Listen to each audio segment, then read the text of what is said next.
Thanks a lot for coming in. Good morning. Happy to be here. Something about this community appeals to you? This is a wonderful place to live. For Kelowna Now, this is Kent Mulgat. And we're joined by Carrie Doberstein, a researcher at UBCO, and you've really dug deep on people's attitudes towards the homeless at a really timely time. So, first of all, describe how you worked this study up. Sure, I can give you a little bit of context that motivated the study to begin with. So we know homelessness is growing in many places across the country.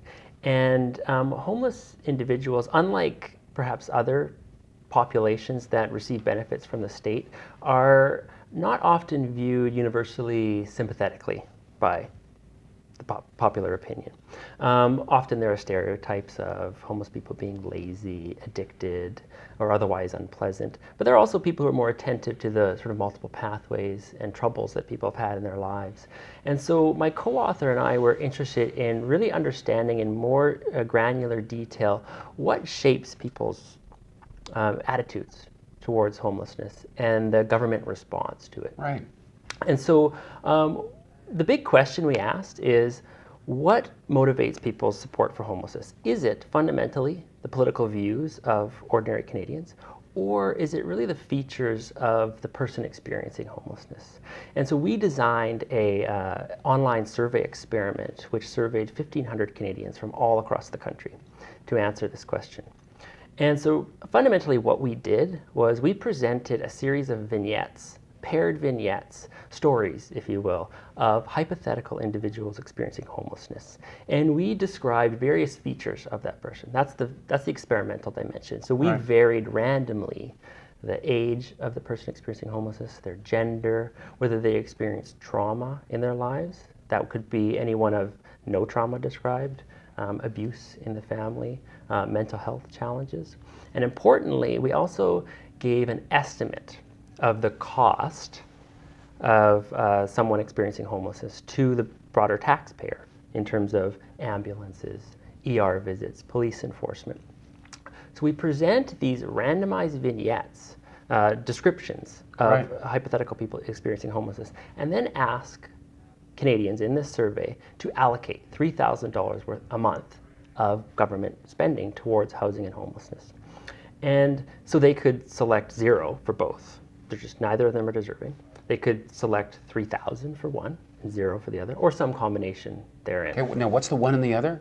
So they would have to allocate. There are two people vignettes. Okay, presented. two different ones. They're random features. They vary. Okay, so you can either put all your money towards one or split it up 50-50. That's right, or nothing. Okay, right. So what did you And find? then, so that allows us to actually, when you have 1,500 people do that, and it's completely randomized, it allows us to then pull out or isolate what factors cause that number, investment number, to go up or down. And so there are a number of interesting findings that come out of this, because we also asked a number of questions on the political views, the role of government. So just to back up though, you were able to find out the kinds of things that trigger people to feel like opening up the purse strings. That's right. Of the individuals who experiencing should we homelessness. help? That's right. But we also, because this other part of the question that we're interested in is, do our political ideas, do our political ideologies shape that, or maybe overrule our sense of deservingness? So we also asked a series of questions of, what do you believe the role of government is, etc.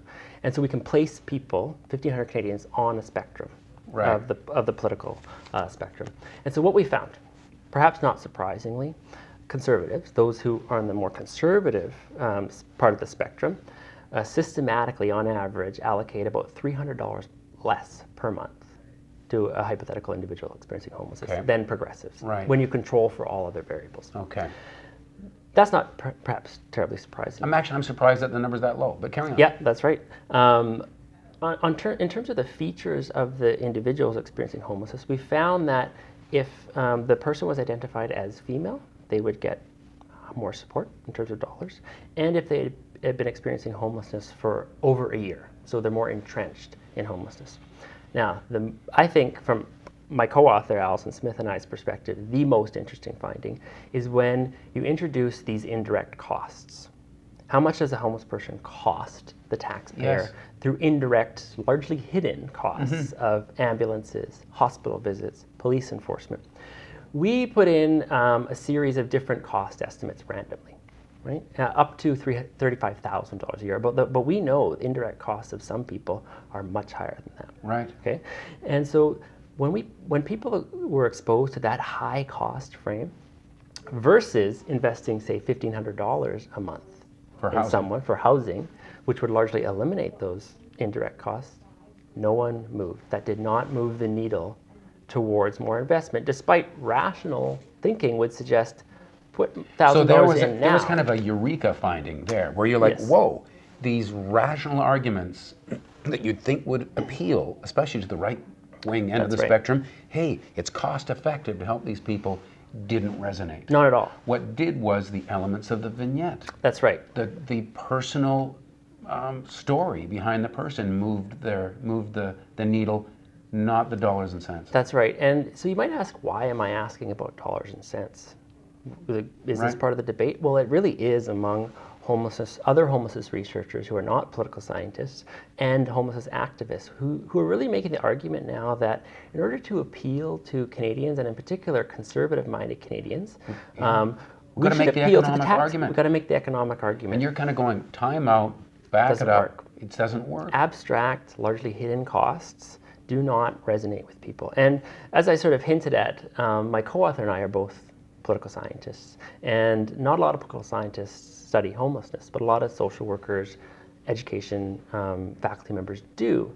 Political scientists would predict what we found, because we know on issues not just on homelessness, but on lots of issues in our society, most voters, all of us really, do not think in the long term and really don't think in terms of hidden costs. So when given the choice of saving largely hidden or long-term costs with smaller direct investments, people Right. don't make that choice. Yeah. Go ahead. But as you were suggesting, the more personalized appeals and the more sort of sense of what were the pathways that individuals experience on their way to homelessness, that they're very diverse and perhaps relatable to people, Right. those resonate with people. So one area we found where conservatives and progressives agreed is to invest in those who identified as having mental illness issues. Right. And perhaps that's the result of the universal sense that there's that's an involuntary affliction, right? So it's no one not, has a sort of choice. Yeah, there's this sense of fault. And I noticed we interviewed every single person running for city council. This issue came up a lot. And for a certain group of the politicians that were stepping forward to try to get on council, they really like to look at the spectrum of homeless people and say, these are the ones we want to help. The ones who are sort of have less fault attached to their circumstances. And these are the bad ones, the ones that are preying on the other homeless people. And we don't want to help them. Did your observations kind of show that as well? Yeah, so I think the important thing to emphasize is, and when I say that, somewhat, if I sound disappointed, that the only thing that unites people is around mental illness, I think that's important. I think destigmatizing mental illness and really making that close association between how we treat mental illness and its devastating effects on people when they don't have the supports, they end up homeless, that's important. But that should not be necessarily foregrounded or necessarily sort of swipe aside the other groups, individuals experiencing homelessness who arrive at homelessness for reasons not of mental health problems. Family conflict, discrimination in your household or in your community, just being poor. There's some interesting stats coming out of larger cities who do more homeless counts and survey the people experiencing homelessness. And larger than you think number of people in the shelter system, the temporary shelter system, actually work for a living. The money they make in lower skilled jobs does not come close to affording housing. Right. And so there are a lot of people experiencing homelessness who are not having mental health challenges. Yet what my survey finds is Canadians across all political stripes universally think that is the most deserving group of people, but they're not actually the majority. Right. And those, it seems to me those, and maybe it's another category of them, where someone who is approaching it in a cold-hearted way would say, oh, that's your fault. You know, your behavior got you there. Well, maybe it did, but what about that behavior? Maybe it's not quite mental illness, but what is the state of mind where somebody isn't doing the required elements to get a good place in society, right? Yes. To me, there's always a root cause that we can get to, and it might not qualify as mental health, but do you see what I'm getting That's right, yeah. And I think that's what makes this issue really tough for policymakers, decision makers in government, and the broader public, is that because being homeless, experiencing homelessness is really tough on people, it can change people and their approach to others in the community and the way they present themselves, as I sort of alluded to at the beginning, sometimes unsympathetically, right? And when drugs get involved, you get people, you can have mental illness that starts to actually stem right out of the drugs. That's right. So now you've got this impossible to decipher mathematical equation of how much mental illness went into it and how much was sort of generated by the drugs they were taking.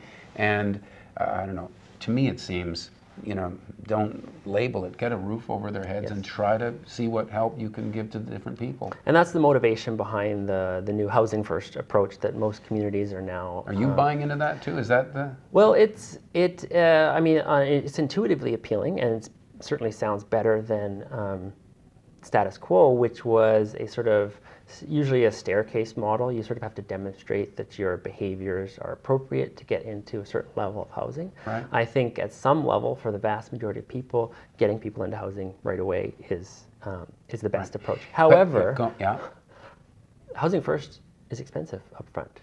It requires a lot of investment of public dollars, which again comes back to the key finding, which is the public tends to not support this when you frame it in that way. That the upfront costs of doing this are going to save the taxpayer. I know that is the weird thing. Money. So we're at this stage now where we've gone through this Journey Home Task Force process. Now the rubber's starting to hit the road, and there's some money coming forward. You're saying, or your findings would say, don't try to make the economic argument that we'll save money in the long run by doing this. By the way, the economic argument is right. It is correct. But I'm just saying it doesn't resonate with people. It doesn't resonate with people. Yeah. So for those who want to get these things across the finish line, if they want to engage on the topic, they should be focusing on saying, look at this person. Yes. This is what will happen to them if we don't, and this is what will happen to them if we do. That's right. And that'll win the day. Yes, I firmly believe, regardless of political stripe, people are generally compassionate people if they learn about the complex pathways that some people have faced on their way to homelessness, and they realize that they are not merely a statistic or an annoyance on the street, but they have a usually long and difficult history that many of us thankfully have never encountered, and thus can't really appreciate the need. Right. My camera guy, Nick, and I were walking down the street, and we saw a woman there with 2 dogs just sitting on the side of the street. And she was homeless. She agreed to talk to me. We put her up on the internet, and then lo and behold, someone finds her a home, just because they got to know her. So I guess that is the recipe. Yeah, and it's nice to see the alignment between your personal experience as a journalist, exploring these stories, and academic research, which sort of expands that to 1,500 Canadians, representative sample, all across the country, revealed precisely that as the most powerful way to gain resonance around this issue.